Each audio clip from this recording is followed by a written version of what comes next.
Praise the Lord. ஆண்டவரும் இரட்சகருமாகிய இயேசு கிறிஸ்துவின் நாமத்தினாலே உங்கள் யாவரையும் வாழ்த்தி வரவேற்கிறேன். கர்த்தர் உங்களை ஆசீர்வதிப்பாராக. இந்த வாரத்திலேயும் கர்த்தருடைய வார்த்தைக்காக நாம் கடந்து செல்வோம். தேவாவியானவர் பரலோகத்திலிருந்து தம்முடைய வார்த்தையை அனுப்பி நம்மை அவருடைய வல்லமையினாலும் பலத்தினாலும் நம்மை இடைகட்டுவாராக. சங்கீதங்களின் புஸ்தகம் 23வது சங்கீதம் 5வது வசனத்தின் கடைசி பாகம் இப்படியாய் சொல்கின்றது: என் பாத்திரம் நிரம்பி வழிகின்றது. சங்கீதம் 23 5வது வசனம் இப்படியாக சொல்கின்றது: என் பாத்திரம் நிரம்பி வழிகின்றது. தேவனுடைய பிள்ளைகளே, இந்த வாரத்தில் ஒரு நிரம்பி வழிகின்ற ஒரு மகிமையான ஒரு ஆசீர்வாதங்களை தேவன் கொடுக்கும்படியாக அவர் விரும்புகிறார். ஒரு நிரம்பி வழிகின்ற ஒரு ஆசீர்வாதம். இந்த லாக்டவுன் நாட்களிலே வீடுகளுக்குள்ளாக இருக்கின்ற இந்த நாட்களிலே தேவன் உங்கள் ஒவ்வொருவரையும்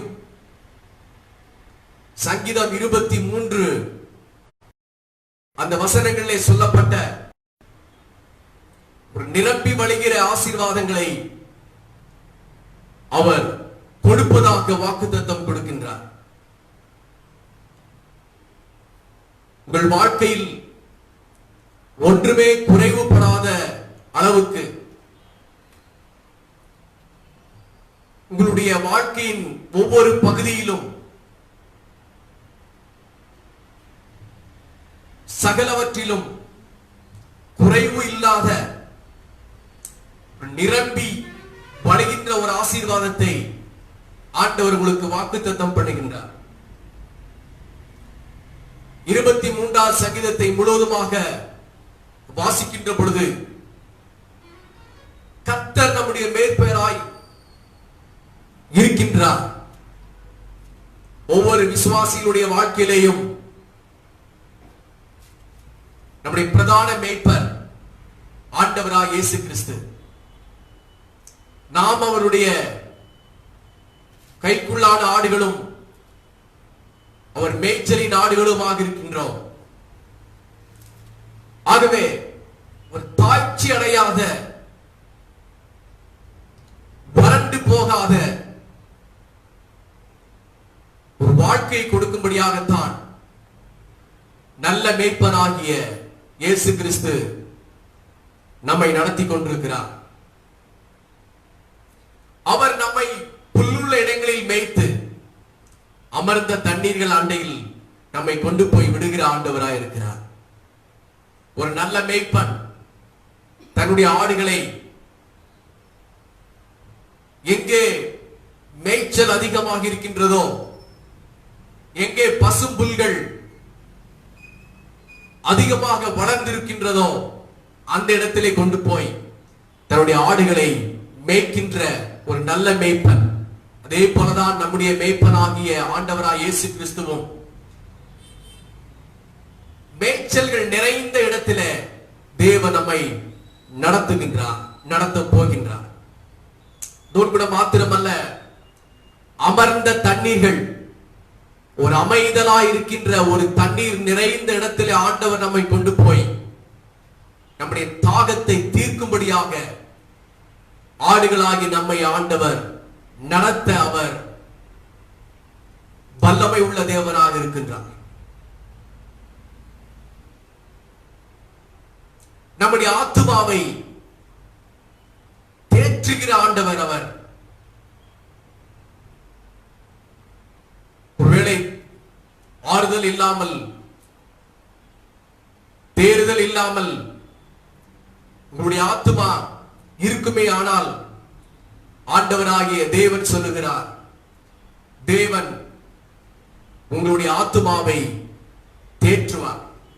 அவருடைய நாமத்து நிமித்தமாய் உங்களை அவர் தேற்றி அவர் நீதியின் பாதைகளில் உங்களை நடத்த அவர் மிகுந்த ஆவல் உள்ள தேவனாக இருக்கின்றார். மரண பள்ளத்தாக்குகள், பொல்லாத ஆவியின் வல்லமைகள் ஆடுகளாகிய சபைக்கும் ஆட்டு மந்தைக்கும் விரோதமாய் வருகின்ற பொழுது நல்ல மேய்ப்பன் அவருடைய கோல், அவருடைய தடியை கொண்டு பொல்லாத ஆவிகளின் கிரிகளையும் அசுத்த ஆவியின் கிரிகளையும் அவர் துரத்தி உங்களை விட்டு விடுதலையாக்கி உங்களை தேற்றுகிற ஆண்டவராயிருக்கிறார். வேதம் சொல்கின்றது 23வது சங்கீதம் 5வது வசனம், சத்துருக்களுக்கு முன்பாக ஒரு பந்தியை ஆயத்தப்படுத்தி தலை எண்ணெயினால் அபிஷேகம் பண்ணுகிறார். உங்களுடைய பாத்திரம் நிரம்பி வழியும்படி அவர் செய்கிறார். சத்துருக்களுக்கு முன்னாலே உங்களுக்கு ஒரு பந்தியை அவர் ஆயத்தப்படுத்துவார். உங்கள் தலை எண்ணெயினால் அபிஷேகம் பண்ணுவார். உங்கள் பாத்திரம் நிரம்பி வழியும்படி அவர் செய்வார். 6வது வசனம் சொல்கின்றது, என் ஜீவன் உள்ள நாளெல்லாம் நன்மையும் கிருபையும் என்னை தொடரும். நான் கர்த்தருடைய வீட்டிலே நீடித்த நாட்களாய் நிலைத்திருப்பேன் என்று. இந்த ஆசீர்வாதமான வசனங்களின் முழு சாராம்சம் ஒரு நிரம்பி வழிகின்ற ஒரு ஆசீர்வாதம். நிரம்புதல் என்பதற்கு முழு திருப்தி, மன நிறைவு, நம்முடைய வாழ்க்கையில திருப்தி, மன நிறைவு. பாத்திரம் என்று சொன்னால் நம்முடைய இருதயம், நம்முடைய வாழ்க்கை. நம்முடைய வாழ்க்கையில, குடும்ப வாழ்க்கையில, உங்கள் வேலை ஸ்தலங்களில, உங்களுடைய அன்றாட காரியங்களில, உங்களுடைய வாழ்க்கையை அவர் பலவிதமான ஆசீர்வாதங்களால், வேத வசனத்திலே சொல்லப்பட்ட அருமையான வாக்குத்தத்தங்களால் உங்களை நிரம்பி வழியை செய்கிற ஆண்டவராயிருக்கின்றார். ஒட்டுமொத்த வாழ்க்கையையும் ஒரு நிரம்பி வழிகிற ஒரு ஆசீர்வாதத்தை ஆண்டவர் தரும்படியாக விரும்புகிறார். சங்கீதங்களின் புஸ்தகம் 116 12 13 வசனம் இப்படியாக சொல்கின்றது, கர்த்தர் எனக்கு செய்த நன்மைகளுக்காக நான் எண்ணத்தை செலுத்துவேன். ரட்சிப்பின் பாத்திரத்தை எடுத்துக்கொண்டு அவருடைய நாமத்தை நான் தொழுது கொள்ளுவேன் என்று சங்கீதக்காரன் சொல்லுகிறார். கர்த்தர் செய்த நன்மைகளுக்காக, அவர் செய்த நம்முடைய வாழ்க்கையில நடப்பித்த நன்மையான காரியங்களுக்கு ஈடாக நாம் எண்ணத்தை செலுத்த முடியும் சொல்லுகிறார். என் ரட்சிப்பின் பாத்திரம். ரட்சிப்பின் பாத்திரம் என்று சொன்னால் நம்முடைய இருதயம், நம்முடைய வாழ்க்கை, இவைகளின் மூலமாக நான் தேவனை துதித்து அவருடைய நாமத்திற்கு மகிமை செலுத்தி அவரை நான் ஆராதிப்பேன். தேவனுடைய பிள்ளைகளே, உங்களுடைய வாழ்க்கை ஒரு நிரம்பி வழிகிற ஆசீர்வாதத்துக்கு நேராக நிச்சயம் வரும். நீங்கள் இந்த செய்தியை விசுவாசத்தோடு, நீங்கள் ஆவலோடு கேட்பீர்களே ஆனால் நிச்சயம் உங்களுடைய வாழ்க்கையிலே வெறுமை என்பது இருக்காது, இல்லை என்பது இருக்காது. நிச்சயமாகவே ஒரு நிரம்பி வழிகின்ற, ஓவர்ஃப்ளோ ஆகின்ற, ஃபுல்ஃபில் ஆகின்ற ஒரு ஆசீர்வாதத்தை தேவன் நிச்சயமாகவே கொடுப்பார். மத்திய எழுதின சுவிசேஷம் 11வது அதிகாரம் 28வது வசனம் இப்படியாய் சொல்கின்றது, வருத்தப்பட்டு பாரம் சுமக்கிறவர்களே, நீங்கள் எல்லாரும் என்னிடத்தில் வாருங்கள், நான் உங்களுக்கு இளைப்பாறுதல் தருவேன் என்று ஆண்டவராய் இயேசு கிறிஸ்து சொன்னார். உங்களுடைய வாழ்க்கையில தேவன் கொடுக்கிற ஆசீர்வாதங்கள் நிரம்பி வழியாததற்கு காரணம் என்ன? ஏன் உங்களுடைய வாழ்க்கையில தேவனுடைய ஆசீர்வாதங்கள் நிரம்பி வழிவதில்லை என்று சொன்னால், நீங்கள் ஏதோ ஒரு விஷயத்தில் நீங்கள் வருத்தத்தோடு இருக்கிறீர்கள், பாரத்தோடு இருக்கிறீர்கள், உங்களுடைய உள்ளங்களிலே குழப்பங்களோடு இருக்கிறீர்கள், உங்களுடைய உள்ளங்கள் ஒரு அன்பினாலும் தேவனுடைய பிரசன்னத்தினாலும் மகிழ்ச்சினாலும் நிரப்பப்பட முடியாமல் ஏதோ ஒரு தடை, வருத்தப்பட்டு பாரத்தை சுமந்து கொண்டிருக்கிறீர்கள். இந்த பாரத்தை நீங்கள் சுமந்து கொண்டிருப்பீர்களே, ஆனால் உங்களுடைய வருத்தங்கள், உங்கள் பாரங்கள், கவலைகள் இவைகளோடு கூட நீங்கள் வாழ்ந்து கொண்டிருப்பீர்களானால் ஒரு நிரப்பி வழிகிற ஆசீர்வாதம் உங்களுக்கு கிடைக்காது.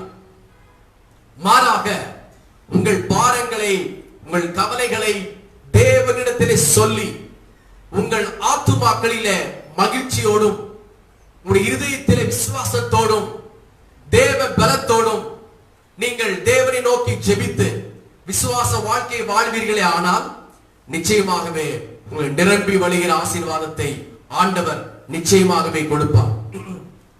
ஆண்டவர் இங்கே சொல்கிறார், மத்தேயு சுவிசேஷம் 11ஆம் அதிகாரம் 29ஆம் வசனத்தில் இப்படியாய் அவர் சொல்கிறார், நான் சாந்தமும் மனத்தாழ்மையுமாய் இருக்கின்றேன், என் நுகத்தை உங்கள் மேல் ஏற்றுக்கொண்டு என்னிடத்தில் கற்றுக்கொள்ளுங்கள், அப்பொழுது உங்கள் ஆத்துமாக்களுக்கு இளைப்பாறுதல் கிடைக்கும்.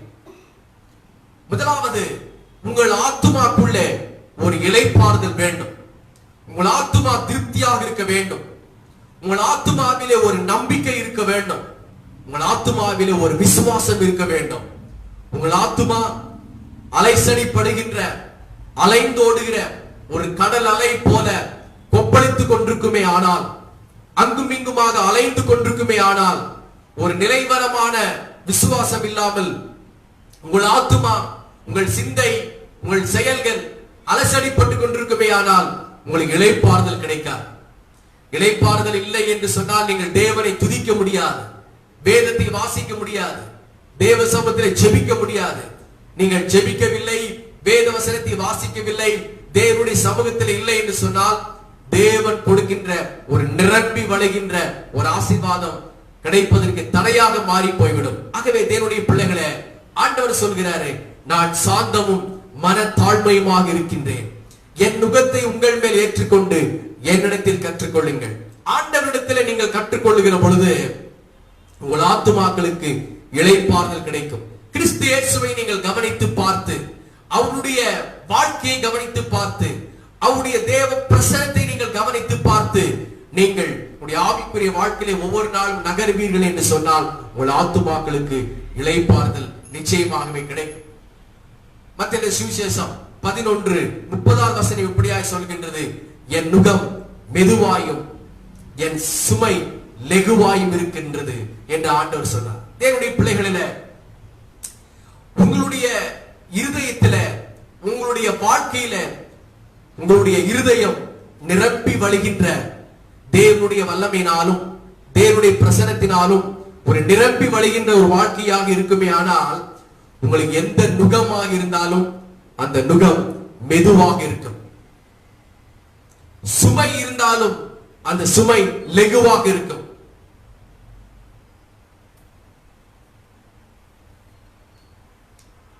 உங்களுடைய இருதயம் தேவன் பக்கமாய் திரும்புகின்ற பொழுது உலக கவலைகள், எதிர்காலத்தின் பயங்கள், கடந்த காலத்தை குறித்த அதிருப்திகள் இவைகளை எண்ணாமல் நீங்கள் தேவனிடத்தில் உங்கள் இருதயத்தை ஒப்பு கொடுத்து ஆழமாய் நீங்கள் தேவனை நோக்கி பார்க்கின்ற பொழுது உங்களுடைய இருதயம் அங்கே சொல்லப்பட்டிருக்கிறது ரொம்ப லெகுவாக மாறும். உங்களுடைய சுமையானது லேசாக மாறும்.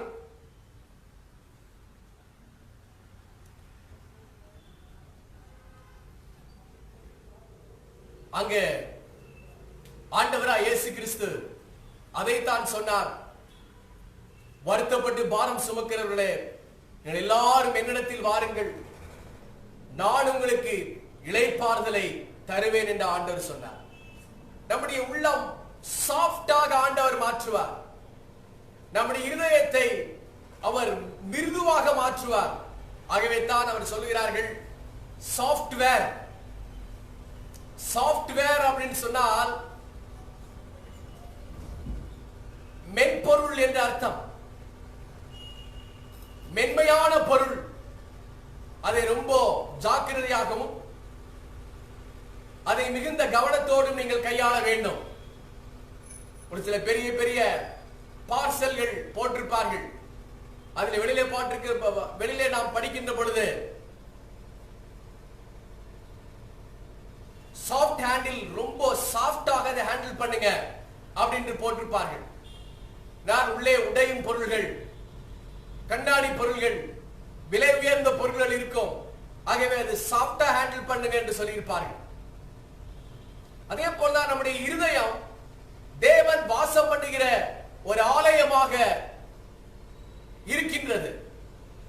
நம்முடைய இருதயத்தில் தேவன் நிரம்பி வழிகிற ஒரு ஆசீர்வாதத்தை தேவன் ஊற்ற வேண்டுமானால், நம்முடைய வாழ்க்கையில நிரம்பி வழிகின்ற ஒரு ஆசீர்வாதத்தை தேவன் தர வேண்டுமானால், உலக கவலைகளை அப்புறப்படுத்தி, உலக பாரங்களை அப்புறப்படுத்தி நம்முடைய இருதயம் ஒரு சாஃப்ட்வேராக மாற வேண்டும், ஒரு மென்பொருளாக மாற வேண்டும். பல கடைகளை நீங்கள் படித்திருக்க கூடும். கடைகளுக்கு முன்னாலே போட்டிருப்பார்கள் ஹார்ட்வேர் கடை என்று போட்டிருப்பார்கள். ஹார்ட்வேர். ஹார்ட்வேர் என்று சொன்னால் அங்கே மிக கரடுமுரடான எந்திரங்கள், கரடுமுரடான கருவிகளை விற்கின்ற இடம். அங்கே பலவிதமான மிகவும் அந்த கருவிகளை பார்க்கின்ற பொழுது மிகுந்த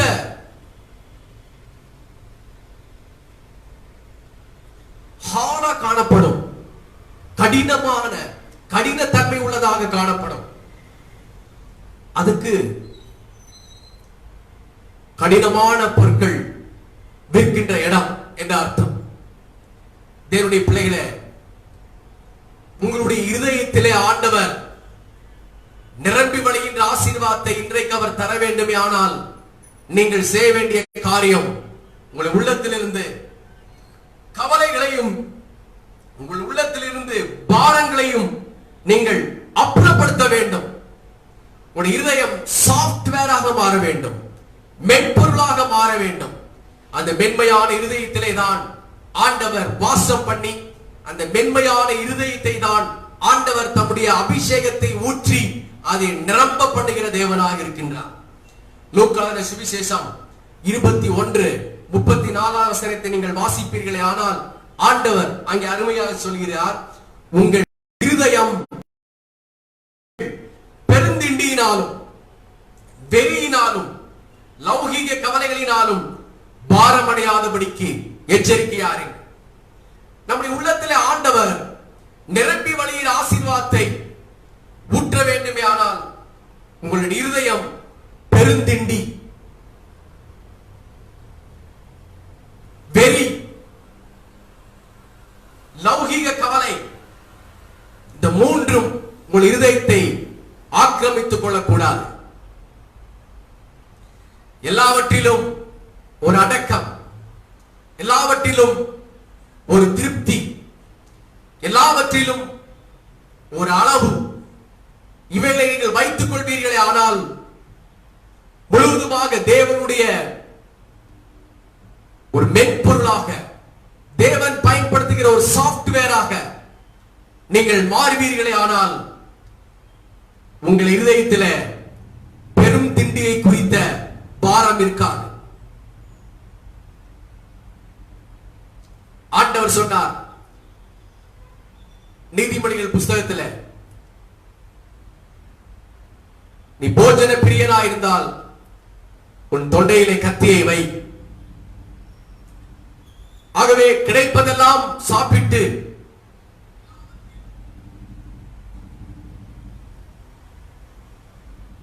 இவைகள் அவைகள் என்று அல்ல, எவைகளையும் சாப்பிட்டு அல்லது சாப்பிட வேண்டும். ஃபாஸ்ட் ஃபுட், இவர்களை குறித்த ஒரு பெருந்திண்டி ஆகாரம், இந்த ஆகாரத்தின் மேல ஒரு இச்சை, ஆகாரத்தின் மேல ஒரு வெறி, இவைகளோடு கூட உங்களுடைய இருதயம் காணப்படுமே ஆனால் உங்களுடைய இருதயம் தேவன் பயன்படுத்துகிற சாப்ட்வேராக இருக்காது, அது ஹார்ட்வேராக மாறி போய்விடும். வெறி உள்ளத்தில் வரக்கூடாது. அநேகர் உங்களை வெறி பிடிக்கும்படியாக தூண்டி விடலாம்,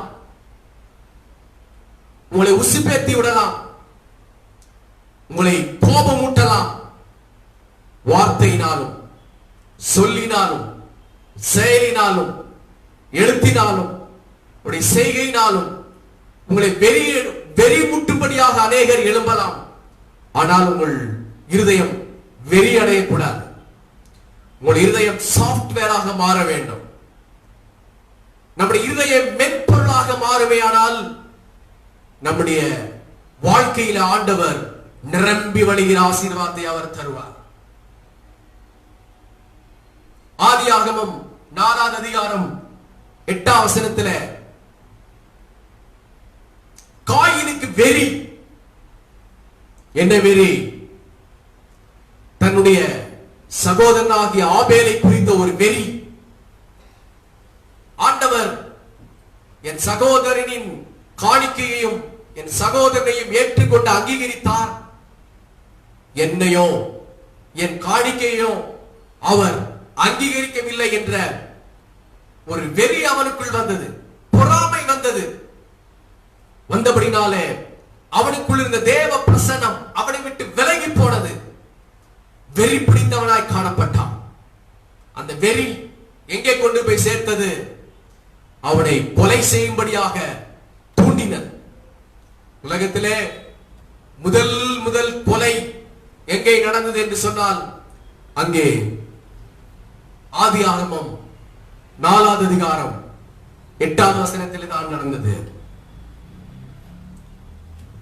காயின் தன்னுடைய சகோதரனாகிய ஆபேலை தக்க சமயம் பார்த்து வெறி நிறைந்தவனாய் அவன் பதிவிருந்து அவன் ஒளிந்திருந்து சகோதரனாகிய ஆபேலை கொன்று போட்டான். தேவனுடைய பிள்ளைகளே, ஒருவரை குறித்த வெறி உங்களுக்குள் வரக்கூடாது. ஒரு நபரை குறித்த வெறி உங்களுக்குள்ளாக வரக்கூடாது.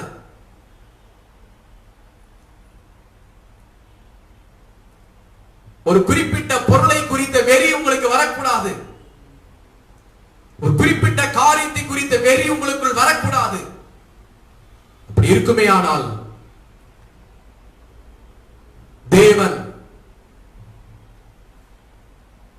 நிரப்பி வழிகிற அபிஷேகத்தை ஊற்ற முடியாது.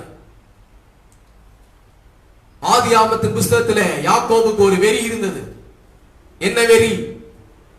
ஆண்டவரே, நீர் என்னை ஆசீர்வதித்தாருடைய நான் உம்மை போக விடேன். யாக்கோபு வெறித்தனம் உள்ளவனாயிருந்தான். எதில? தேவனிடத்திலிருந்து எப்படி ஆகிலும் ஆசீர்வாதத்தை வாங்க வேண்டும், தேவனிடத்திலிருந்து நன்மையான ஈவுகளை பெற்றுக்கொள்ள வேண்டும். தேவனே, நீர் என்னை ஆசீர்வதித்தே ஆக வேண்டும். முழு இரவும் காத்திருந்தான், ஜெபித்தான், ஜெபித்துக் கொண்டே இருந்தான். ஜெபத்தை விடவே இல்லை. ஏனென்றால் அவ்வளவு வெறி. ஆவிக்குரிய வாழ்க்கையிலே வெறியாயிருங்கள். ஜெபிக்க வேண்டும் என்பதிலே வெறியாயிருங்கள். உபவாசிக்க வேண்டும் என்பதிலே வெறியாயிருங்கள். தேவனுடைய ஆசீர்வாதத்தை பெற்றுக்கொள்ள வேண்டும் என்பதிலே வெறியாயிருங்கள். பரிசுத்தம் அடைய வேண்டும் என்பதிலே வெறியாயிருங்கள். அந்த ஒரு வெறி பிடித்த ஒரு ஜெபம் யாக்கோபின் வாழ்க்கையில் இருந்தது.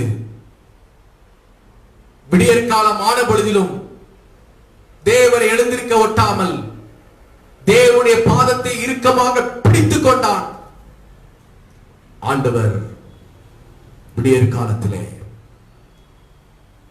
யாக்கோபை ஆசீர்வதித்து, உன் பேர் என்ன என்று கேட்டார். என் பேர் யாக்கோபு.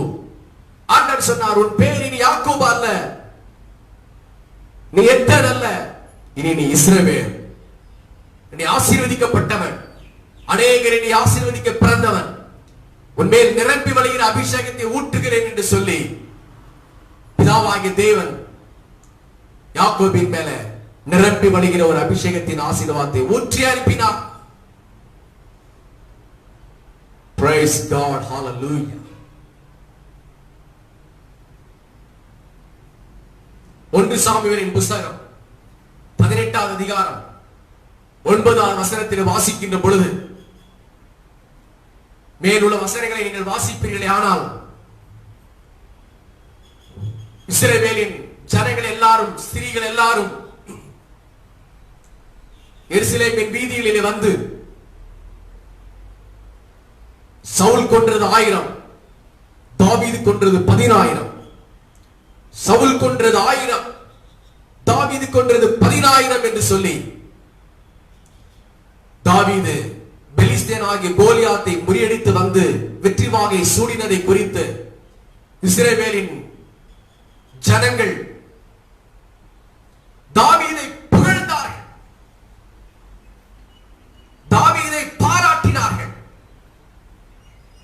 அந்த பாராட்டுதல், அந்த தாவீது கொடுத்த புகழ்ச்சி இஸ்ரவேலின் ராஜாவாகிய சவுலுக்கு ஒரு பொறாமையின் வெறியாக மாறினது.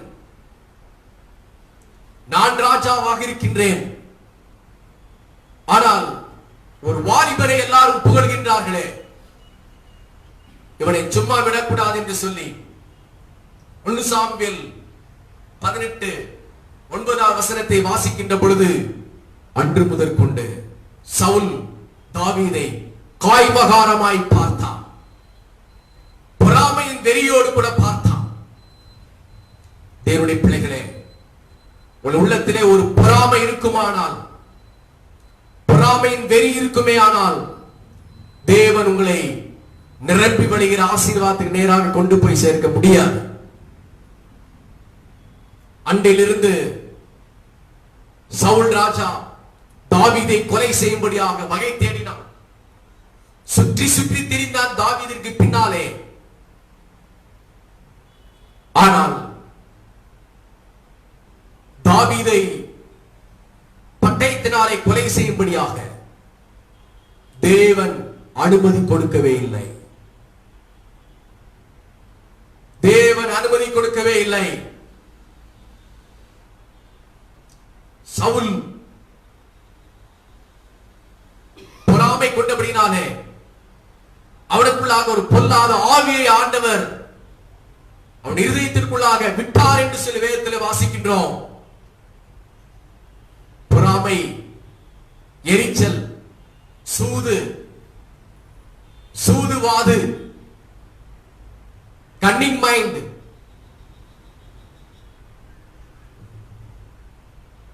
அடுத்து சந்தேகம். அநேகருடைய வாழ்க்கையில, குடும்ப வாழ்க்கையில தலையாடுகிறது, தலைவிரித்து ஆடுவது சந்தேகம்.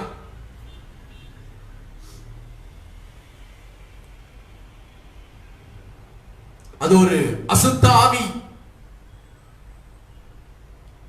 அன்பு கணவன்மார்களே, உங்கள் மனைவிகளை சந்தேக கண்ணோடு கூட பார்க்காதீர்கள். சந்தேகம் உங்கள் வாழ்க்கையை சிதைத்துவிடும்.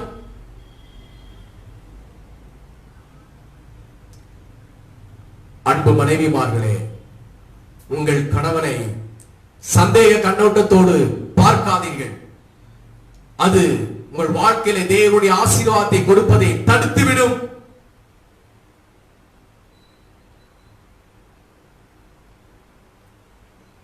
பெற்றோர்களே, யாரை பார்த்தாலும் சந்தேக கண்ணோட்டத்தோடு பார்க்காதீர்கள்.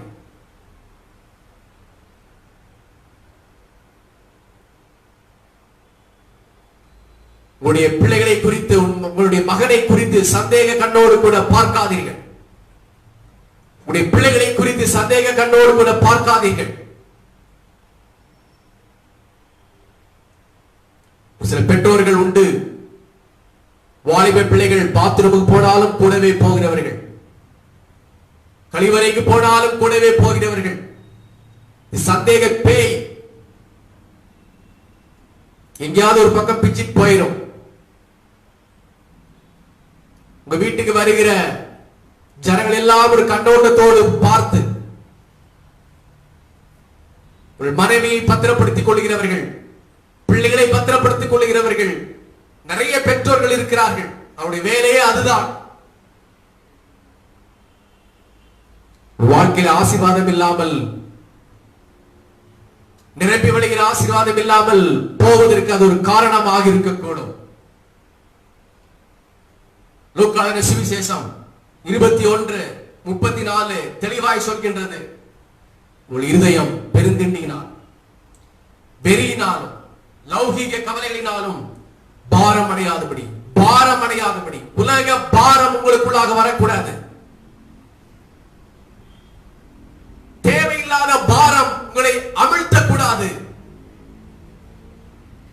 சுதந்திர பறவையாக இருங்கள், ஃப்ரீ பேர்டாக இருங்கள். உங்களுடைய சிந்தையில பைத்தியக்காரர்களைப் போல பலதை யோசித்து, பலதை சிந்தித்து, பலதை உருவாக்கி, இது அப்படி இருக்குமோ, இது இப்படி இருக்குமோ, அது இப்படி ஆயிருக்குமோ அப்படின்றெல்லாம் சிந்தித்து சிந்தித்து பைத்தியம் பிடித்தவர்களாக மாறிவிடாதீர்கள். தேவனுடைய ஆசீர்வாதம் பெறுவதற்கு அது ஒரு தடையாக காணப்படும். உங்களுடைய உள்ளத்தில தெளிந்த நீரோடை போல, அமர்ந்த தண்ணீர்களை போல, வெண்மையான பாலை போல கபடற்றவர்களாயிருங்கள். புறாக்களை போல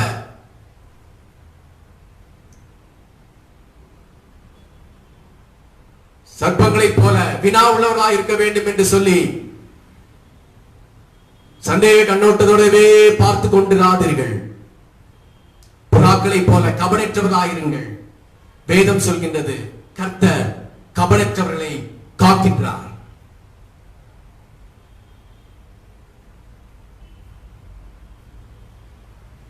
தாவீது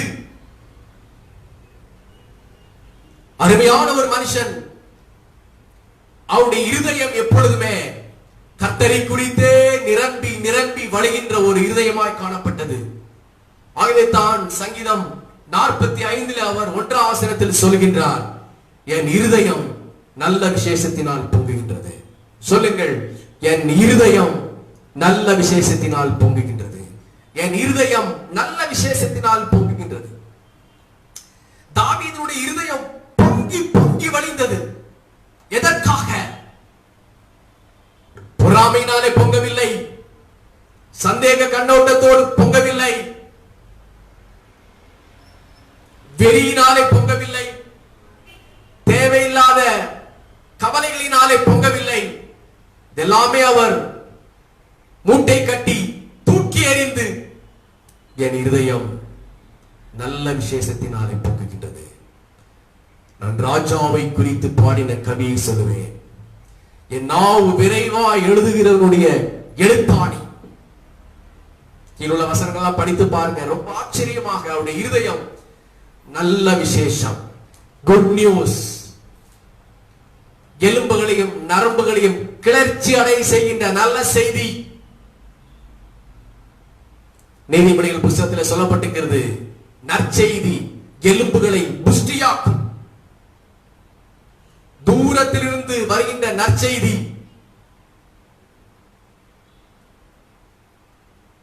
எலும்புகளை புஷ்டியாக்கும். உங்களுடைய இருதயம் நற்செய்திகளாலே நிரப்புங்கள். வேத வசனத்தினால உங்கள் இருதயங்களை நிரப்புங்கள். வாக்குத்தத்த வசனங்களை நிரப்புங்கள். இருதயங்களை நிரப்புங்கள். நல்ல நல்ல பாடலினாலே இருதயத்தை நிரப்புங்கள்.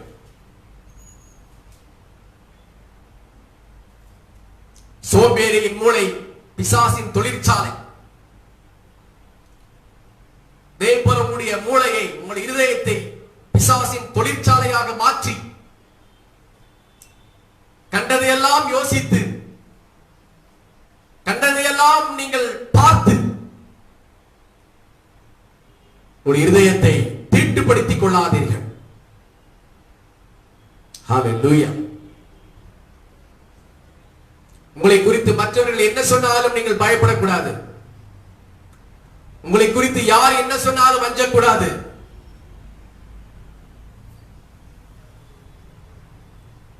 காலம் சென்று மரித்த டிஜிஎஸ் தினகரன் அவர்களை குறித்து பேட்டி காண்கின்ற பொழுது ஒருவர் கேட்டாரா, ஐயா,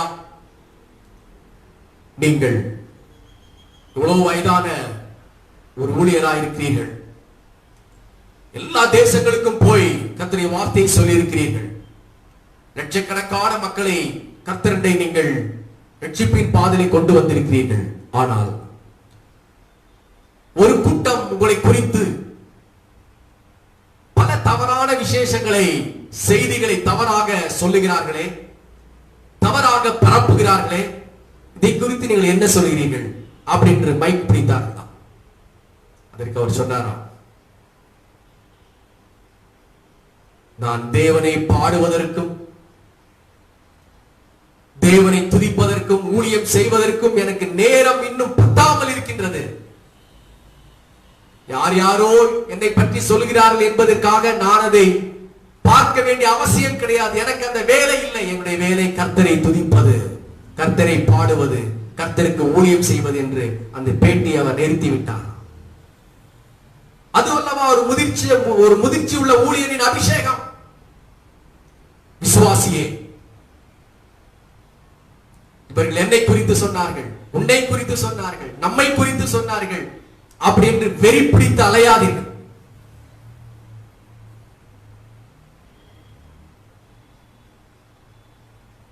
உங்களை குறித்து யார் என்ன சொன்னாலும் கவலைப்படாதீர்கள். அதை நோண்டி பார்க்காதீர்கள், அதை கிளறி பார்க்காதீர்கள்.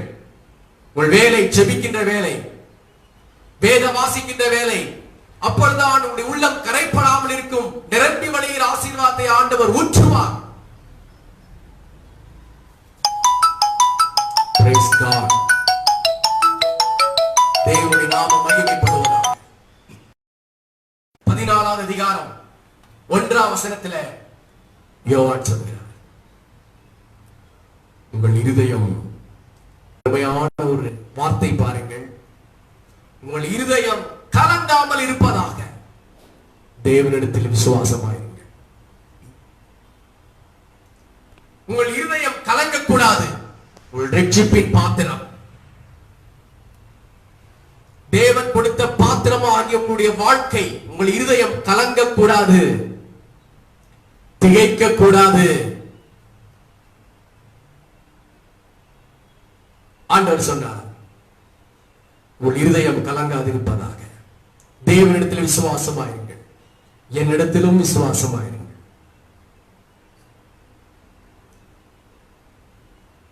கலங்கின நீர் எதற்கும் பயன்படாது.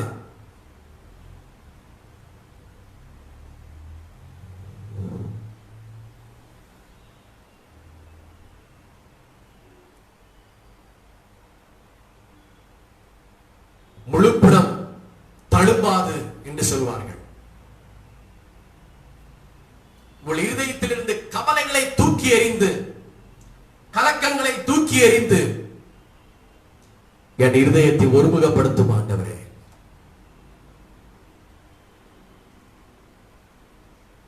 என் சிந்தையை ஒருமுகப்படுத்தும் ஆண்டவர் என்று நீங்கள் ஜெபிக்கின்ற பொழுது உன் இருதயம் கலங்காமல் இருக்கும்.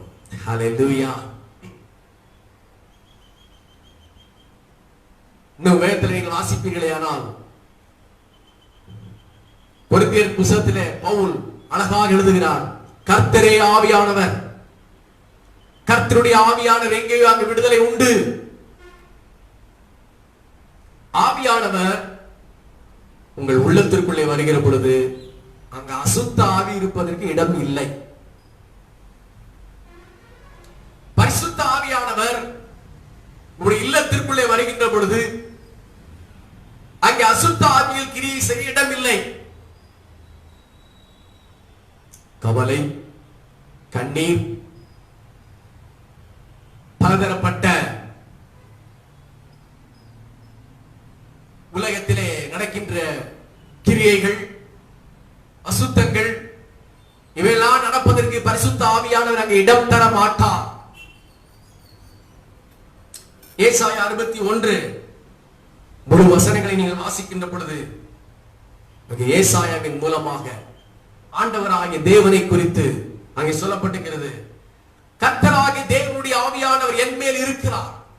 அதெல்லாம் நீங்க சொல்லணும், டெய்லி சொல்லணும். காலை எந்திரிச்ச உடனே நீங்க சொல்லணும், கர்த்தராகிய தேவனுடைய ஆவியானவர் என் மேல் இருக்கிறார். கர்த்தராகிய தேவனுடைய ஆவியானவர் என் மேல் இருக்கிறார். இதை நீங்க அறிக்கை பண்ணிட்டே இருக்கணும்.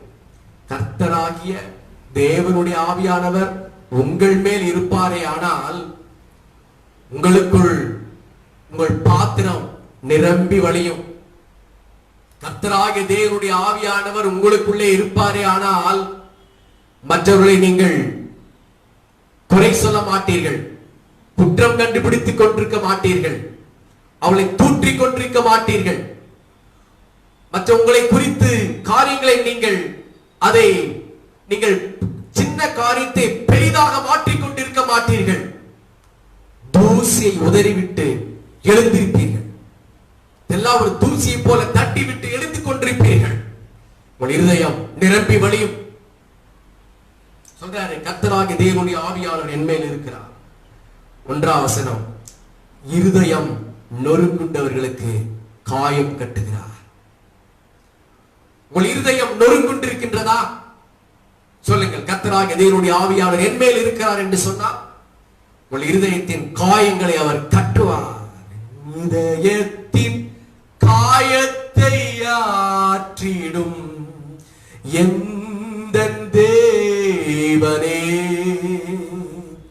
என் இதயத்தின் காயத்தை ஆற்றிடும் எந்தன் தேவனே, கரை காணா படகை போல தடுமாறும் வாழ்க்கையா, கரை காணா படகை போல தடுமாறும் வாழ்க்கையா,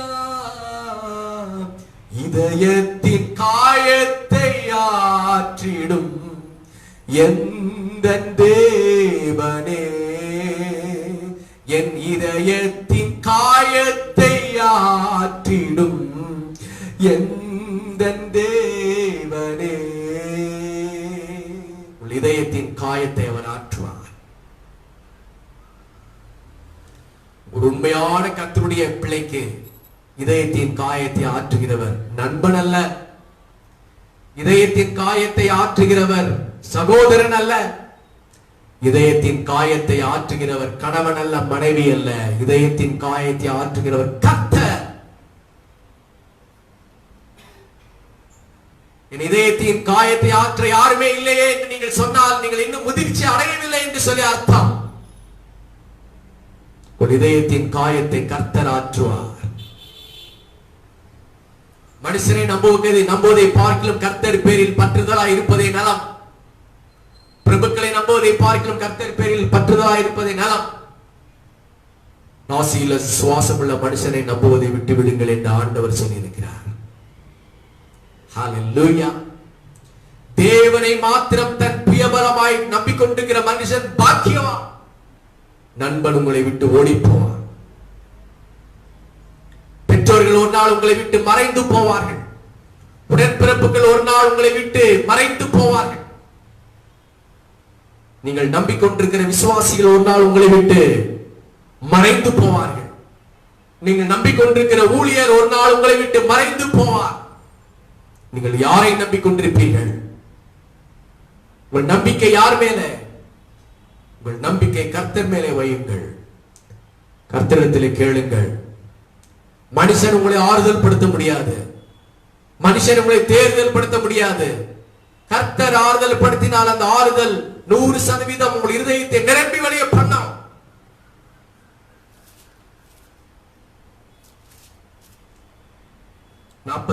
சங்கீதம் 7ஆம் வசனத்திலே சொல்லப்பட்டிருக்கிறது, நீர் நீதியை விரும்பி அக்கிரமத்தை வெறுக்கிறீர். ஆதலால் தேவனே, உம்முடைய தேவன் உமது தோழரை பார்க்கிலும் உம்மை ஆனந்த தைலத்தினால் அபிஷேகம் பண்ணினார். உம்முடைய தோழரை பார்க்கிலும் நம்பிக்கொண்டிருக்கிற உங்கள் தோழரை பார்க்கிலும், நீங்கள் நம்பிக்கொண்டிருக்கிற உங்களுடைய குடும்பத்தை பார்க்கிலும் தாவீதின் நம்பிக்கை ஆண்டவர் மேல் இருந்தது. என்னை ஆனந்த தைலத்தினால் அபிஷேகம் பண்ணினீர் என்று சொல்லுகிறார்.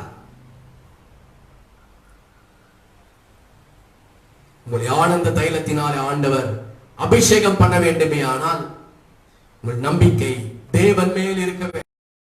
இருதயத்தை ஆண்டவர் நொறுங்குண்ட இருதயத்தை அவர் காயம் கட்டும். 2ஆம் வசனம் சொல்கின்றது, சிறைப்பட்டோருக்கு ஆண்டவர் விடுதலையை கூறுகிறார். சிறை வாழ்க்கை, சிறைப்பட்ட வாழ்க்கை, கர்த்தராகிய ஆவியானவர் உங்கள் மேல் இருக்கின்ற பொழுது சிறைப்பட்டோருக்கு விடுதலை அவர் தருகிறார். 3ஆம் வசனம் சொல்கின்றது, துயரப்பட்ட அனைவருக்கும் அவர் ஆறுதல் தருகிறார். யாரெல்லாம் துயரப்பட்டிருக்கிறார்களோ அவர்களுக்கு ஆண்டவரே ஆறுதல் தருகிறார், மனுஷன் அல்ல. 4ஆம் வசனம் சொல்கின்றது, ஏசாயா 61:4, சாம்பலுக்கு பதிலாக சிங்காரத்தை அவர் தருகிறார். பழைய ஏற்பாட்டு காலத்துல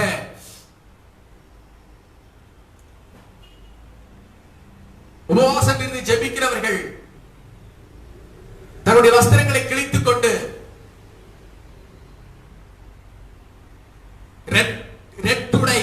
ரெட்டுடை என்று சொன்னால் கிழிந்த வஸ்திரம், சாக்குப்பை போன்ற வஸ்திரங்களை மேலே போர்த்திக் கொண்டு சாம்பல் மேலே பூசிக்கொண்டு உட்கார்ந்து ஆண்டவரை பார்த்து ஜெபிப்பார்களாம். இந்த காலத்திலே புதிய ஏற்பாட்டு காலத்துல நாம் அப்படி ஜெபிக்கிறது கிடையாது. பழைய ஏற்பாட்டு காலத்தில் உபவாசம் என்று சொன்னால் அப்படிதான். தன்னுடைய வஸ்திரங்களை கிழித்துக் கொண்டு ரெட்டுடை உடுத்திக் கொண்டு சாம்பலை மேலே பூசிக்கொண்டு உபவாசம் என்று ஜெபிப்பார்கள். ஆண்டவர் பதில் கொடுக்கிற வரைக்கும் ஜெபிப்பார்கள். ஆண்டவர் பதில் கொடுத்தால்தான் எழுப்பி வருவார். ஆண்டவர் சொல்கின்றார், சாம்பலுக்கு பதிலாக சிங்காரத்தை தருவார். உங்கள் வாழ்க்கை ரெட்டு உடுத்திக் கொண்டிருக்கிற ஒரு வாழ்க்கையாக இருக்கின்றதா? பழைய வஸ்திரங்களை உடுத்திக் கொள்ளுகிற அனுபவம் போல உங்கள் வாழ்க்கை பல நிலைமையிலும் சின்ன பின்னமாகி சிதறி உங்கள் வாழ்க்கையிலே நீங்கள் கதறிக் கொண்டிருக்கின்றீர்களா? வேத வசனம் சொல்கின்றது, சாம்பலுக்கு பதிலாக அவர் சிங்காரத்தை தருகிறார். ஹல்லேலூயா. 5ஆம் வசனம் ஏசாயா 61:5 சொல்கின்றது, துயரத்திற்கு பதிலாக துதியின் உடை. சொல்லுங்கள், துயரத்திற்கு பதிலாக துதியின் உடை. துயர பாட்டவே பாடிட்டு கூடாது, துயரத்தையே சொல்லிக் கொண்டிருக்கூடாது, துயரமான காரியங்களையே நினைத்துக் கொண்டிருக்கூடாது. கொஞ்சம் டியூன் பண்ணுங்க. துதியின் உடையை நீங்கள் அணிந்து கொள்ளுங்கள். பெட்மான்ஸ் அவரை போல துதியின் ஆடை அணிந்து துயரமெல்லாம் மறந்து துதித்து துதித்திருப்போம், தூயவரில் மகிழ்ந்திருப்போம். இந்த நாள் கர்த்தர் தந்த நாள், இதிலே களி கூறுவோம். இந்த நாள் கர்த்தர் தந்த நாள், இதிலே களி கூறுவோம். சாம்பலுக்கு பதில் சிங்காரமே என்று சிங்காரம் சிங்காரமே, துதித்து துதித்து மகிழ்ந்திருப்போம், துயரம் அனைத்தும் மறந்திருப்போம். துதித்து துதித்து மகிழ்ந்திருப்போம், துயரம் அனைத்தும் மகிழ்ந்திருப்போம். துதியின் ஆடை அணிந்து துயரமெல்லாம் மறந்து துதித்து மகிழ்ந்திருப்போம், தூயவரில் மகிழ்ந்திருப்போம். சொல்லுவாமா? ஹல்லேலூயா, ஹல்லேலூயா, ஹல்லேலூயா, ஹல்லேலூயா. Praise the Lord. Thank you, Father. நிரம்பி வழிகிற அபிஷேகத்தை ஆண்டவர் உங்கள் மேல் ஊற்றிக் கொண்டிருக்கிறார். ஸ்தோத்திரத்தோடு கேட்டு பெற்றுக் கொள்ளுங்கள். Oh, thank you, Father. பரிசுத்த ஆவியானவரே, இந்த வசனங்களை கேட்டுக்கொண்டிருக்கிற ஒவ்வொருடைய வாழ்க்கையின் மேலும் ஒரு துதியின் அபிஷேகத்தை ஊற்றுவீராக. சாம்பல் அனுபவங்கள் மாறுவதாக, சிங்கார துதியினுடைய உண்டாவதாக, இயேசுவின் நாமத்தினால் நிரம்பி வழிகிற ஒரு ஆசீர்வாதம் உண்டாவதாக. ஹல்லேலூயா. யோவான் 2வது அதிகாரம் 6வது வசனத்தில் சொல்லப்பட்டிருக்கிறது, ஆனா ஒரு கல்யாண வீடு திராட்சரசம் குறைவுபட்டு போனது. திராட்சரசம் இல்லை, குறைவுபட்ட பொழுது இயேசுவின் தாய் மரியாள் இயேசுவினிடத்தில் போய் சொல்லுகிறார், திராட்சரசம் இல்லை என்று சொல்லி. உடனே இயேசு சொன்னார், அதோ அங்கே 6 கற்சாடிகள் வைக்கப்பட்டிருக்கிறது அல்லவா, அதை கொண்டு வந்து இங்கே வைத்து அதிலே தண்ணீரை நிரப்புங்கள். அந்த காலியான கற்சாடிகள் கல்லினால் செய்யப்பட்ட ஜாடி, கல் பாத்திரம், அலுமினிய பாத்திரம், மண் பாத்திரம் இப்படி எல்லாம் இருக்கிறது பாத்தீங்கன்னா, அது போல அது கல்லினால் செய்யப்பட்ட பாத்திரம், அதான் கற்சாடி. அந்த 6 கற்சாடிகளிலே ஆண்டவர் இயேசு தண்ணீரை நிரப்ப சொன்னார். எவ்வளவு பெரிய கற்சாடிகளோ தெரியாது. தண்ணீரை நிரப்பின உடனே ஆண்டவர் அந்த தண்ணீரை ஆசீர்வதித்து கல்யாண வீட்டில் கொண்டு போய் கொடுங்கள் என்று சொன்னார். உடனே அந்த தண்ணீர், கற்சாடிகளுக்குள் ஊற்றப்பட்ட தண்ணீர் திராட்சரசமாக மாறினது. ஹல்லேலூயா. எவ்வளவு பெரிய ஆச்சரியம். ஜனங்கள் எல்லாரும் சொன்னார்கள், மணவாளனை பார்த்து, மணவாளனே, எல்லாரும் ஆரம்பத்திலே சுவையுள்ள ஆகாரத்தை தந்து கடைசியிலே பற்றாமல் போகிற பொழுது அது இதும் போட்டு மிக்ஸ் பண்ணி ஏதோ ஒன்று பண்ணி ஆகாரத்தை தருவார்கள். அது டேஸ்ட் கம்மியாக இருக்கும். ஆனால் நீர் தலைகளா செஞ்சிருக்கிறீரே,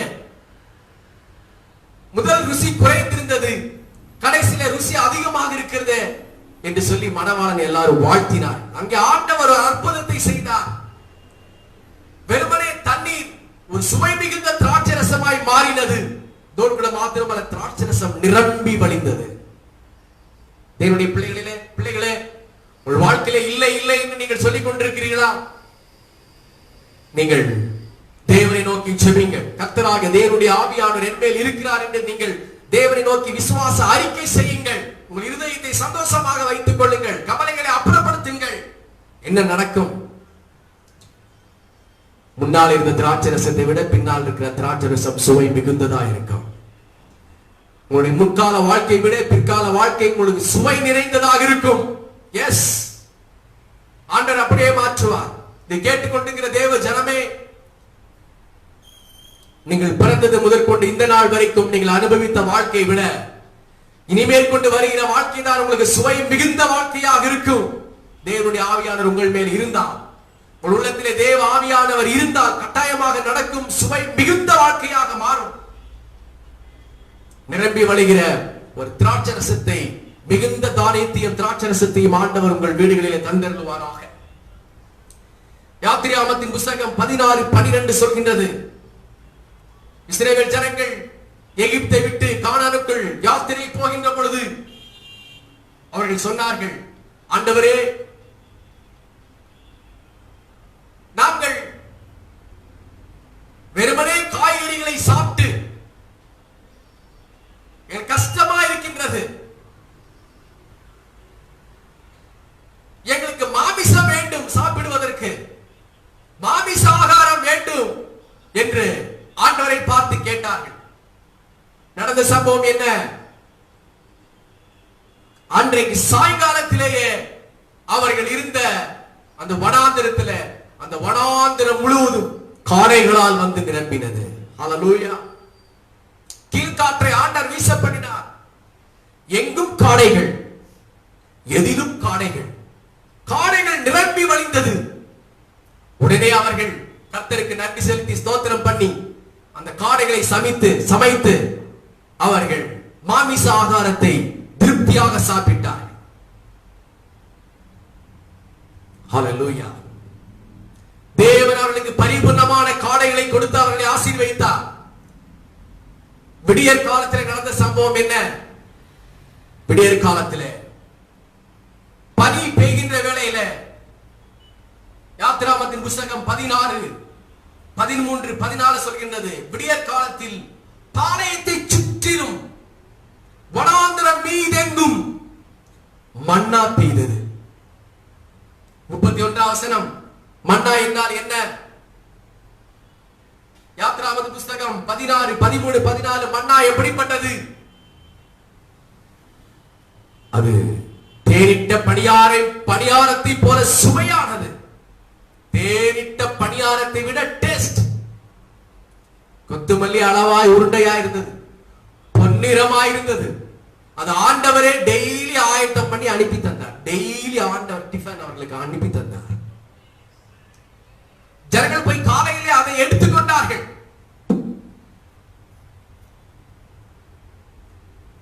காலையிலே மன்னா, மாலையிலே அவர்களுக்கு காடைகளை ஆண்டவர் பரிபூர்ணமாய் நிரம்பும்படி ஆண்டவர் கொடுத்தார். உங்களுக்கும் ஆண்டவர் செய்வார். ஒரு குறையும் இருக்காது.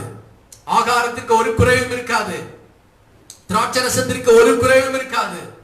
சகல ஆசீர்வாதங்களை கொடுக்க அவர் போதுமான ஆண்டவராய் இருப்பார். 2 ராஜாக்களின் புஸ்தகம் 4வது அதிகாரம் 1 முதல் 7 வசனங்கள் இப்படியாய் சொல்கின்றது. தீர்க்கதரிசிகளின் புத்தரில் ஒருவனுக்கு மனைவியாய் இருந்த ஒருவன் எலிசாவிடத்தில் போய் சொல்லுகிறார், ஆண்டவரே, ஆண்டவன் மரித்து போனான். 2 குமாரர்கள் எனக்கு இருக்கிறார்கள். கடன் கொடுத்தவர்கள் என் குமாரனை பிடித்துக் கொண்டு போகும்படி வந்து கொண்டிருக்கிறார்கள். நான் என்ன செய்வது, எனக்கு உதவி செய்யும் என்று தீர்க்கதரிசியிடத்திலே போய் கேட்டான். என்ன ஒரு கொடுமையான ஒரு காரியம். கடன் கொடுத்தவர்கள் அவனை குமாரர்களை பிடித்துக் கொள்ளும்படி வந்தார்கள்.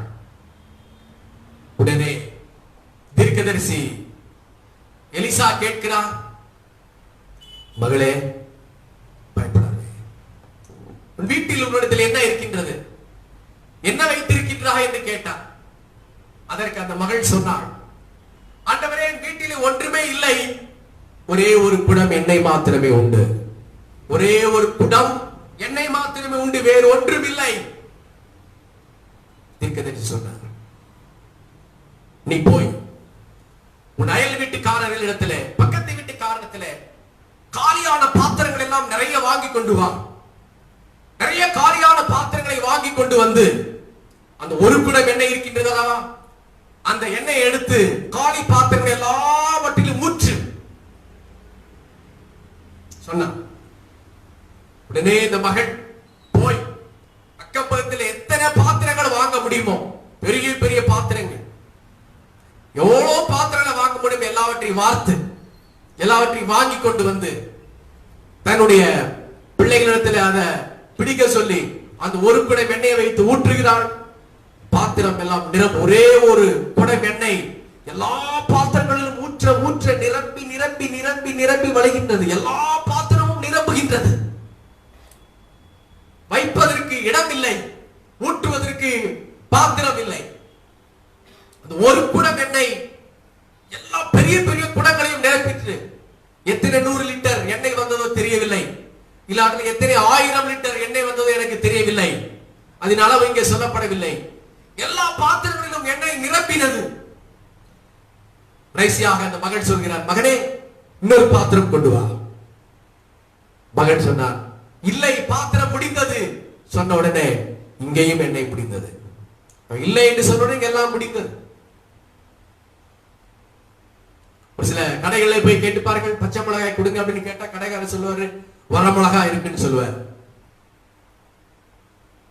பெருங்காயம் இஞ்சி இருக்கான்னு கேட்டா இல்லை, இல்லை என்று சொல்ல மாட்டாரு. இஞ்சிக்கு பதிலாக இஞ்சி கேட்டா அவர் அந்த காய்ந்து போன ஒன்று இருக்குமே, என்னதுங்க அது, சுக்கு, சுக்கு இருக்குன்னு சொல்லுவாரு. இல்லை என்று எதுவுமே சொல்ல மாட்டேன். ஏன்னா இல்லை என்ன இல்லாமல் போய்விடும் என்று சொல்லி கேட்டதுக்கு பதிலாக வர மிளகா இருக்கான்னு கேட்டா பச்சை மிளகா தருவாங்க, பச்சை மிளகா இருக்கான்னு கேட்டா வர மிளகா தருவாங்க. இந்த வாழ்க்கையில இல்லை என்று சொல்லவே கூடாது. நல்லா இருக்கிறீங்களா, ஓகே, ஆண்டவர் நன்றாக வைத்திருக்கிறார், அது சொல்ல விசுவாசத்தோடு சொல்ல வேண்டும். எனக்கு அது இல்லை, இது இல்லை அப்படி நீங்கள் சொல்வீர்களானால் இல்லாமல் போகும். ஆண்டவர் உண்மையாகவே உங்களுக்கு ஆண்டவர் ஒரு வாழ்க்கையில இல்லை என்று சொல்கிற அளவுக்கு எல்லா ஆசீர்வாதங்களையும் ஊற்றுவார். இல்லை என்று சொன்ன உடனே எண்ணெய் நின்று போனது. போய் தீர்க்கதரிசி சொல்கிறார், ஐயா நீங்க சொன்னது போல நிறைய காலி பாத்திரங்களை கொண்டு நிரப்பினேன், எண்ணெய் நிரம்பி வழிகிறது எங்கள் வீட்டுல, வேற பாத்திரம் இல்லை. தீர்க்கதரிசி சொன்னார், ஒரு குடத்தின் மூலமாக கிடைத்த எண்ணெயை கொண்டு போய் விற்று உன் கடனை தீர்த்துக்கொள், மிச்சம் இருக்கிற எண்ணெயை வைத்து நீயும் உன் பிள்ளைகளும் ஜீவ காலம் எல்லாம் ஜீவனம் பண்ணுங்கள் என்று ஆசீர் வைத்து கொடுத்தார். தன்னுடைய கடன்கள் எல்லாவற்றையும் இந்த மகள் அடைத்து தீர்த்து ஜீவ காலம் எல்லாம் சுகமாக வாழ்ந்தார். ஹல்லேலூயா, ஒரு ஹல்லேலூயா. விசுவாசியுங்கள், உங்களுடைய பண விஷயங்களில் தேவன் உங்களை நிரம்பி வழியை செய்வார். எஸ், பொருளாதார ஆசீர்வாதங்கள் நிரம்பி வழியும்.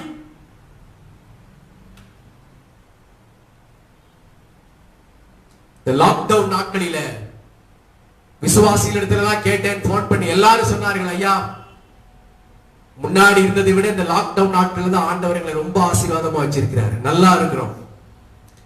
நிறைய ஊழியக்காரர்களுக்கு போன் பண்ணி கேட்டேன், சொன்னார்கள், எல்லா ஊழியக்காரர்கள் சொன்ன விஷயம் எல்லாம் என்னன்னு கேட்டா, சபை நடத்தின நாட்களிலும் கூட அவ்வளோ ஆசீர்வாதங்கள் எங்களுக்கு கிடைக்கவில்லை, சபை நடத்தாத நாட்களில் நிறைய ஆசீர்வாதத்தை ஆண்டவர்களுக்கு கொடுத்தார், இல்லை என்கிற அளவுக்கு இல்லை, எல்லாமே இருக்கின்றது. ஹல்லேலூயா, கர்த்தருடைய நாமம் மகிமைப்படுவதாக. இன்றைக்கு ஆண்டவர் நமக்கு ஒரு அற்புதம் செய்வாராக. உங்கள் இருதயம் நிரம்பி வழிவதாக. உங்கள் வீட்டிலே தேவனுடைய ஆசீர்வாதம் நிரம்பி வழிவதாக. உங்கள் உள்ளத்துள்ள கவலைகளையும் பாரங்களையும் தூக்கி எறியுங்கள்.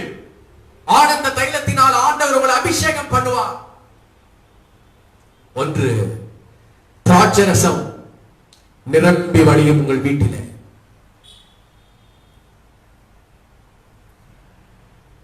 இரண்டாவது, காளைகள் வந்து மூடும். மூன்றாவது, மன்னா உங்கள் வீட்டில் வந்து பெய்யும். நாலாவது, அபிஷேகம் என்கிற எண்ணெய், ஐஸ்வர்யம் என்கிற எண்ணெய் நிரம்பி வழியும். அப்படியே கண்களை மூடுவோமா? ஷாபா லக்கா ரந்தரா நமல ரதுரா மல ரபா. அப்படி எல்லாரும் கர்த்தருக்கு ஸ்தோத்திரம் பண்ணுவோம். இயேசுவின் நாமத்தினாலே ஸ்தோத்திரம் உண்டாவதாக. கேட்ட வார்த்தையின் படி ஆண்டவரே, சங்கீதம் 23:5 சொல்லப்பட்டது போல எங்கள் பாத்திரம் நிரம்பி வழியட்டும். அடைக்கப்பட்டிருக்கிற வாசல்கள் திறக்கப்படட்டும், தடைகள் உடைக்கப்படட்டும். இயேசுவின் நாமத்தினாலே, இயேசுவின் நாமத்தினாலே. ஆண்டவரே, இந்த கர்த்தருடைய வார்த்தை கேட்டுக்கொண்டிருக்கிற ஒவ்வொரு மேலும் தேவனுடைய அபிஷேகம் இப்பொழுது இறங்குவதாக. ஹல்லேலூயா, ஹல்லேலூயா, ஹல்லேலூயா, ஹல்லேலூயா, ஹல்லேலூயா. ரத்தம் ஜெயம், இயேசு கிறிஸ்துவின் ரத்தம் ஜெயம். ஜெயம் கொடுக்கிற தேவனுக்கு ஸ்தோத்திரம். ஆண்டவரே, உமக்கு நன்றி செலுத்துகிறோம், நன்றி செலுத்துகிறோம். பிள்ளைகளுடைய இருதயத்தில் இருக்கின்ற கவலைகள், பாரங்கள் எல்லாம் விலகட்டும். ஒரு சாஃப்ட்வேர், ஒரு மென்பொருளாக இருதயத்தை மாற்றும். தேவன் டச் பண்ணுகிற ஒரு சாஃப்ட்வேராக மாற்றும். ஆண்டவரே, கடின கிரியைகள் எல்லாம் விலகி போவதாக. லௌகிக கவலைகள், ஆண்டவரே, வெறிகள், களியாட்டுகள், ஆண்டவரே, பெருந்திண்டிகள் எல்லாம் இயேசுவின் நாமத்தினால விலகுவதாக. ஹல்லேலூயா. ஆனந்த தைலத்தினாலே ஜனங்களை அபிஷேகம் பண்ணுவீராக. சங்கீதம் 45 பிரகாரம், சங்கீதம் 45:1 பிரகாரம் இருதயம் நல்ல விசேஷத்தினாலே பொங்குவதாக. எல்லாருக்கும் நல்ல ஒரு விசேஷம் உண்டாவதாக, நல்ல செய்தி வருவதாக, நற்செய்திகள் அவருடைய எலும்புகளை நரம்புகளை புஷ்டியாக்குவதாக. இந்த வாரம் தேவனுடைய ஆசீர்வாதம் எங்கள் சபை மக்களுக்கு உண்டாகட்டும். இதை கேட்டுக்கொண்டிருக்கிற மக்களுக்கு உண்டாகட்டும், எங்கள் வாழ்க்கையில உண்டாகட்டும். திராட்சரசம் குறையக்கூடாது ஆண்டவரே, எண்ணெய் குறையக்கூடாது, காளைகள் குறையக்கூடாது ஆண்டவரே, மன்னா குறையக்கூடாது.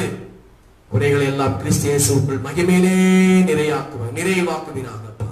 அப்படியே செய்யப்பட தேவனுக்காக ஸ்தோத்திரம். அன்பும் இரக்கமும் கிருபையும் உள்ள எங்கள் நல்ல பிதாவே, ஆண்டவரே, இந்த மே மாதம் 24ஆம் தேதி ஞாயிற்றுக்கிழமை ஆராதனையில் கொடுத்த கர்த்தருடைய வார்த்தையை நாங்கள் உளப்பூர்வமாக விசுவாசித்து எங்களுடைய இருதயம் ஆனந்த சத்தமிடுகிறது. எங்கள் இருதயம் நல்ல விசேஷத்தினாலே பொங்குகிறது.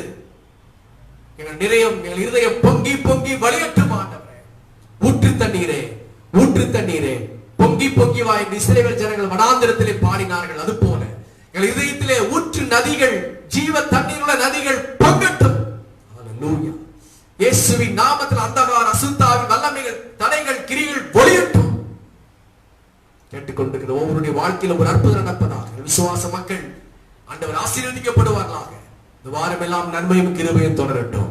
துதி கன மகிமை எல்லாம் உமக்கே செலுத்துகிறோம். ராஜா, நீர் மாத்திரம் உயர்ந்திருப்பீராக. ஆவி ஆத்ம சரீரத்திலே சுகம் பலன் ஆரோக்கியம் ஆயுசு நாட்களில் பெருகட்டும். ஸ்தோத்திரம். இயேசு கிறிஸ்துவின் நாமத்தில், இயேசு கிறிஸ்துவின் நாமத்தினால் நாங்கள் கேட்கின்றோம். இயேசுவின் நாமத்தில் ஜெபிக்கின்றோம் எங்கள் ஜீவனோட நல்ல பிதாவே, ஆமென். நாத்துமாவே கர்த்தரை ஸ்தோத்திரி, முழு உள்ளமே பரிசுத்த நாமத்தை ஸ்தோத்திரி. நாத்துமாவே கர்த்தரை ஸ்தோத்திரி, அவர் செய்த சகல உபகாரங்களை மறவாதே. ஆமென். நம்முடைய கர்த்தராகிய ஆவியானவருடைய அன்பும் ஐக்கியமும் சிநேகமும் இன்றும் என்றும் கர்த்தர் வரையும் பரிந்து மாறாமல் இருப்பதாக. ஆமென். God bless you. Praise the Lord.